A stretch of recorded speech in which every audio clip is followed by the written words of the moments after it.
பாருங்க, நம்மகிட்ட வந்து நெறைய வகையான சூப்பு பொடிகள்லாம் இருக்கு. ஆவாரம்பூ சூப்பு பொடி. ஆவாரம்பூ சூப்பு பொடி அப்டின்னாலே நமக்கு சர்க்கரை வியாதிக்கு ரொம்ப நல்லது.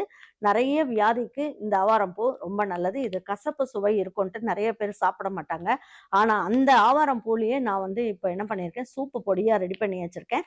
இதுக்கு வந்து நம்ம நெறைய பட்டை, கிராம்பு, அதுக்கப்புறம் பார்த்தீங்கன்னா, பொடி மிளகு, ஜீரகம், சுக்கு, அ மெ அதுக்கப்புறம் பூண்டு எல்லாமே சேர்த்துருக்கேன். இதெல்லாம் சேர்த்துக்கிறதுனால நீங்க எதுவுமே சேர்க்கணும்னு இல்ல. தண்ணிய கொதிக்க வச்சு இத 2 ஸ்பூன் போட்டு கொதிக்க வச்சு குடிச்சீங்கனாலே ரொம்ப நல்லது. டீ, காஃபிக்கு பதில் குடிச்சுக்கங்க. மொடவாட்டுக்கால் சூப்பு. இந்த மொடவாட்டுக்கால் சூப்பு நெறைய வகையான வியாதிகள்லாம் சரி பண்ணுது அப்படின்னு சொல்றாங்க. அதனால இந்த மொடவாட்டுக்கால் சூப்பும் நான் இதுல வந்து நல்லா என்னென்னலாம் போட்டு செஞ்சா நல்ல டேஸ்ட் கிடைக்குமோ, அந்த மாதிரி நெறைய மொடவாட்டுக்கால வாங்கிட்டு வந்து நல்ல வெயில்ல காய வச்சு, அதுக்கப்புறமா ப்ராசஸ் எல்லாமே பெரிய லென்த்தி ப்ராசஸ்ஸு. அதெல்லாம் செஞ்சு வச்சிருக்கேன். ரொம்ப நல்லாருக்கும். இத சூப்பா செஞ்சு சாப்பிடலாம். இந்த பொடிய வந்து இட்லி, தோசைக்கு கூட நீங்க வச்சு சாப்பிடலாம். நல்ல டேஸ்ட் இருக்கும்.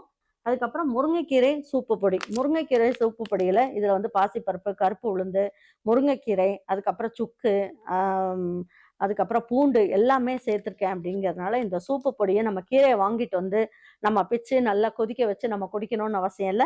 இதுல 1 1/2 ஸ்பூன் எடுத்துக்கங்க. 2 டம்ளர் தண்ணீல நல்லா கொதிக்க வச்சு வடிகட்டி குடிச்சிருங்க. உங்களுக்கு ஹீமோகுளோபின் கம்மியா இருக்குன்னு நீங்க எந்த டாக்டர்ட்ட போனீங்கனாலும் சொல்ல மாட்டாங்க. அந்த அளவுக்கு நீங்க ஹெல்த்தியா இருப்பீங்க.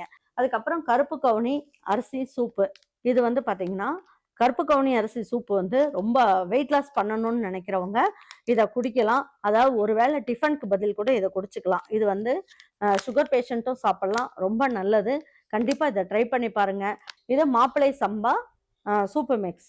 மாப்பிளை சம்பா சூப்பு மிக்ஸ்லயே நம்ம வந்து மாப்பிளை சம்பா, உளுந்து, அதுக்கப்புறமா வந்து சுக்கு, அதுக்கப்புறம் பூண்டு, ஜீரகம், மிளகு எல்லாமே சேர்த்து நம்ம அரைச்சிருக்கோன்றதுனால, இதுவுமே நல்லா கொதிக்க வச்சு தண்ணீல நல்லா 2 டம்ளருக்கு 1 1/2 டம்ளர் அளவுக்கு போட்டு நல்லா கொதிக்க வச்சு, நம்ம குடிக்கும்போது ரொம்ப வாய்க்கு எதமாவும், தொண்டைக்கு நல்ல எதமாவும் சூப்பரா இருக்கும். ட்ரை பண்ணி பாருங்க. பாருங்க, இது எல்லாமே நீங்க என்ன பண்ணணும் அப்படின்னு நினைச்சீங்கன்னா, 2 டம்ளர் தண்ணிய கொதிக்க வைங்க.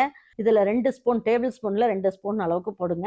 3 நிமிஷம் கொதிக்க வைங்க. இது எல்லாமே அந்த மாரி தான் நீங்க செய்யணும். செஞ்சுட்டு வடிகட்டி குடிச்சாலும் குடிக்கலாம். இல்ல டைரக்ட்டா கருப்பு கவுனி இதெல்லாம் வடிகட்ட வேண்டியதில்ல. அப்படியே குடிச்சுக்கலாம். இந்த சூப்பு மிக்ஸ் எல்லாம் உங்களுக்கு வடிகட்டணும்னு நெனச்சா வடிகட்டிக்கங்க. இதுல கடைசியா கொஞ்சோண்டு மல்லி இலைய மட்டும் போட்டு நீங்க குடிச்சீங்கன்னா, சும்மா அட்டகாசமா இருக்கும். ட்ரை பண்ணி பாருங்க. மழை காலம் வந்துருச்சு. இனிமே வந்து காஃபி, டீக்கு பதில் நம்ம அந்த மாரி சூப் வெரைட்டீஸ் எடுத்துக்கலாம்.